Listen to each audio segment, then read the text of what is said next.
j'en viens à la quatrième épreuve. Comme les 3 mousquetaires étaient 4. Les 3 épreuves sont 4. C'est l'épreuve organisationnelle. Car, pour finir, ces changements qui ne contiennent pas forcément les évolutions du travail enseignant sont l'objet d'épreuves d'un travail enseignant qui aujourd'hui se déplace largement dans l'établissement.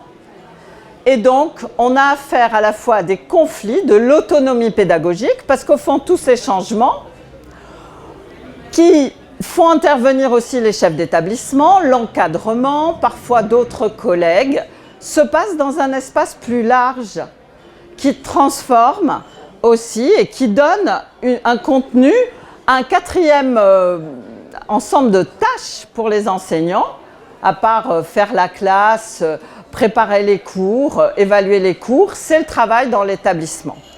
Et j'ajouterai aussi, parce que c'est quelque chose sur lequel il y a pas mal de résultats de recherche, cette épreuve organisationnelle suppose aussi une épreuve, de la reconnaissance. Déjà, on a affaire aux 3 épreuves. On les gère bien. Est-on suffisamment reconnu? Vous savez que les enseignants considèrent massivement que non. D'ailleurs, c'est fou, parce que quand on reprend les grands sondages sur ce que pense la société des enseignants, la société pense plutôt du bien aujourd'hui de ses enseignants. Ça, c'est un gros malentendu. Les enseignants continuent à dire que la société pense du mal. Les enquêtes Quanti ne disent pas ça du tout. Mais bon, c'est comme ça.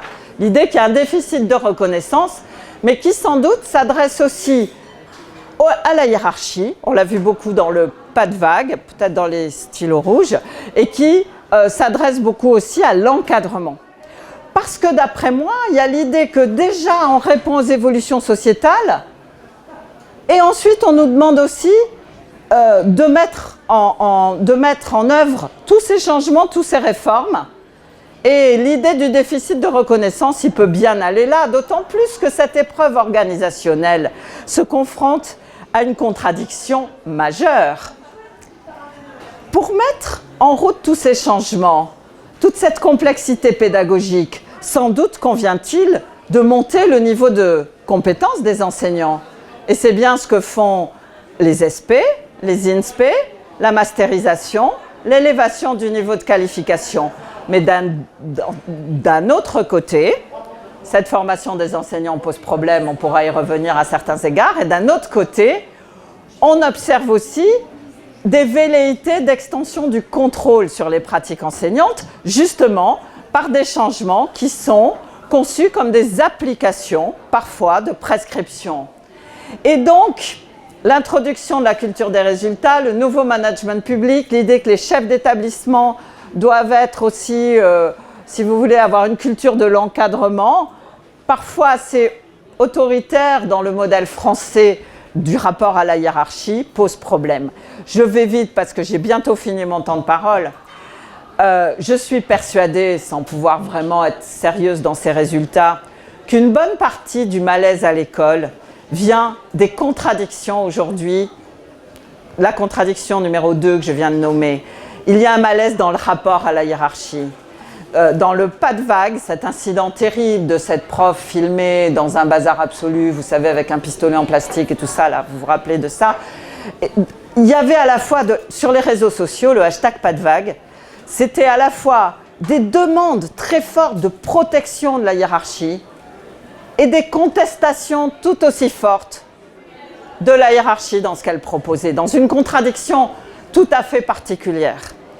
À la fois, on demande une protection à la hiérarchie, dont on dit aussi, qu'on disqualifie par ailleurs, comme étant peu experte, ne connaissant pas le travail réel, etc. Et donc, pour moi, par boutade des fois, je dis que dans l'école, il y a 2 groupes qui fichent le bazar, il y en a peut-être dans la salle, donc c'est un petit clin d'œil humoristique. C'est certains membres de l'encadrement ou certaines prescriptions et les élèves parfois indisciplinés. Mais je pense que les contradictions dans l'encadrement, dans les prescriptions hiérarchiques, sont aussi une grosse source d'instabilité aujourd'hui dans l'école. Et bien sûr, tout dépend des établissements. C'est là où je finis mon petit round de lecture. Il y a des collègues que je connais bien au Crène à Nantes qui viennent de sortir une note de lecture, je crois qu'elle n'est pas encore en ligne, qui montre que dans cette épreuve organisationnelle, la reconnaissance des chefs d'établissement, l'ambiance de l'établissement font beaucoup de différence. Je termine en donnant la parole à 2 enseignantes tirées de ma dernière recherche au cœur des malaises enseignants. Et je vais lire avec vous ces portraits avec des extraits, mais pour vous faire sentir à quel point aujourd'hui on peut pas être caricatural lorsqu'on porte des jugements sur l'évolution des pratiques enseignantes, sur le changement. On ne peut pas être caricatural, c'est extrêmement compliqué. Et je commence par, je ne me rappelle plus, Justine. Je rencontre Justine en 2016. Elle s'autodécrit comme une enseignante pédagogiquement conservatrice du lycée Montaigne, nom d'anonymat, en Île-de-France, en Seine-Saint-Denis. Je suis obligée, pour que vous compreniez, de poser le contexte. C'était formidable. Je suis tombée par un copain. J'ai encore des copains dans le second degré que j'utilise abondamment lorsque je fais des recherches de sociaux. Donc j'ai un copain qui était dans ce lycée depuis 20 ans, qui m'a fait rencontrer ses collègues. C'est une agrégée d'histoire. Mon copain était aussi... est toujours prof d'histoire. La salle, le lycée Montaigne, je ne vais pas le désanonymer, hein, peut-être, bon, vous connaissez cette ville, c'est un lycée extraordinaire, avec des lycéens très défavorisés, bon, vous voyez, tous les indicateurs en termes d'indicateurs sociaux, scolaires sont au rouge, et un lycée qui a des très bons résultats. Un lycée très efficace. À l'époque, Madame Vallaud-Belkacem va dans le lycée pour les féliciter parce qu'ils sont très efficaces. Oui, mais voilà, pourquoi sont-ils efficaces?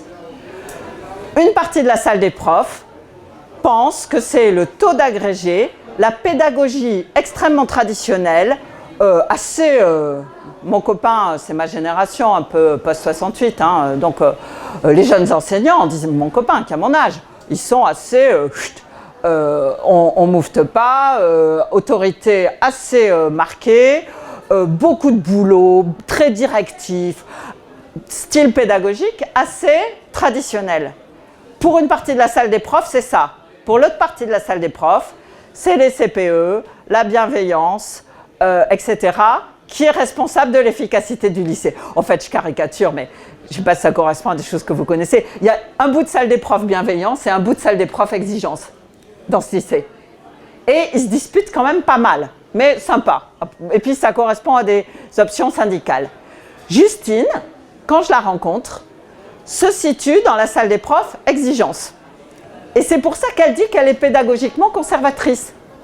Parce elle donne beaucoup de taf, etc. Mais quand on lit les mémos de Justine, elle fait classe inversée. J'ai un blog où je mets mes cours, ils doivent le lire avant, mieux le fichier, après on travaille ce qu'ils ont appris, ça me permet d'aller beaucoup plus vite. Vous lisez mon deuxième mémo, elle fait cette classe inversée, mais elle a arrêté de le faire avec les premières STT parce que ça ne marchait pas. Elle raconte qu'elle n'est pas du tout pour la baisse du taux de redoublement. Je n'ai pas mis ça dans les changements prescrits, mais j'aurais pu mettre les incitations officielles à enlever le redoublement.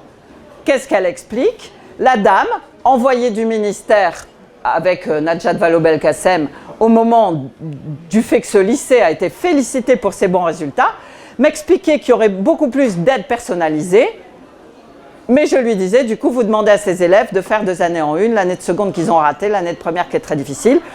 Justine trouve qu'il vaut mieux faire redoubler quand il faut faire redoubler.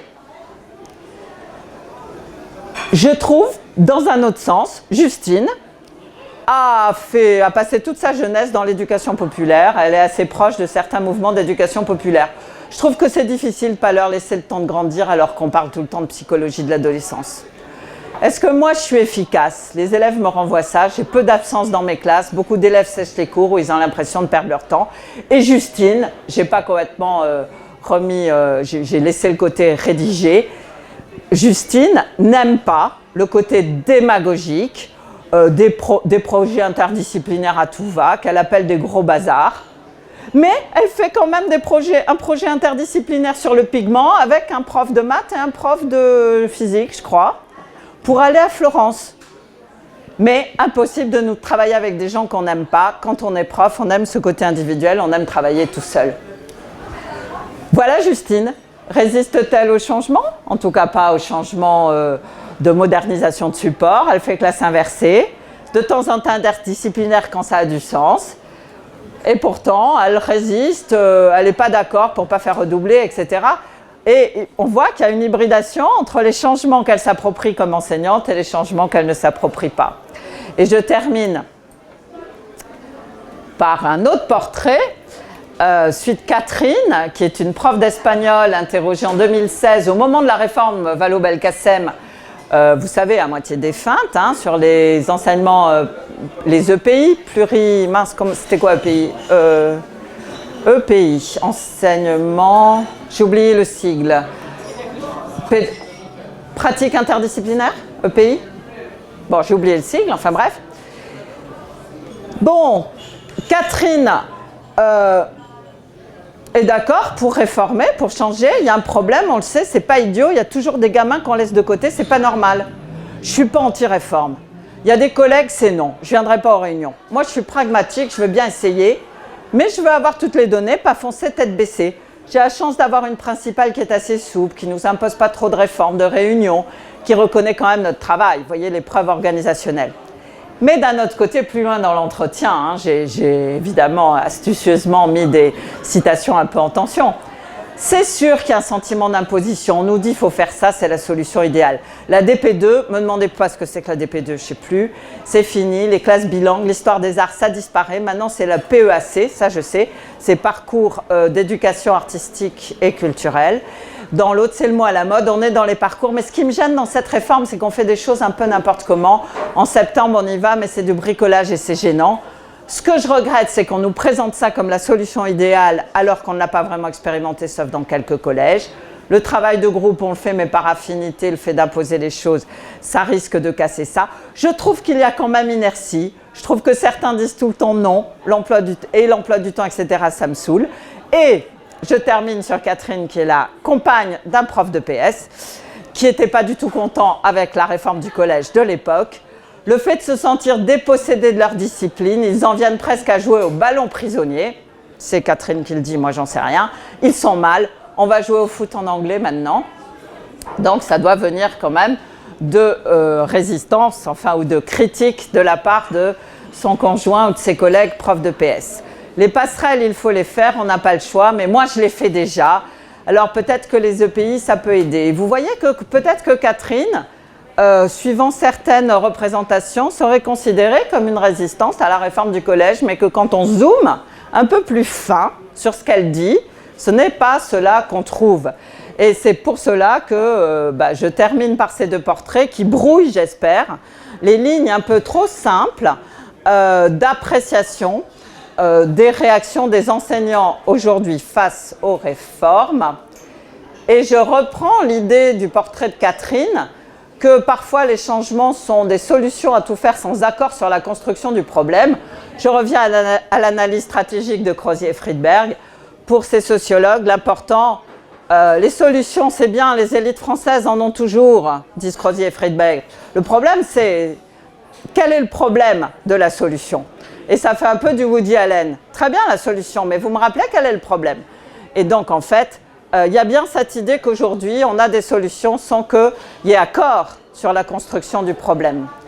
Et mes livres que j'aime beaucoup ces derniers temps, en revenant au début, c'est l'idée que dans le monde du travail, pas seulement à l'école, il y a l'idée d'un changement permanent comme norme idéale du travail qui vient, et c'est une norme impossible.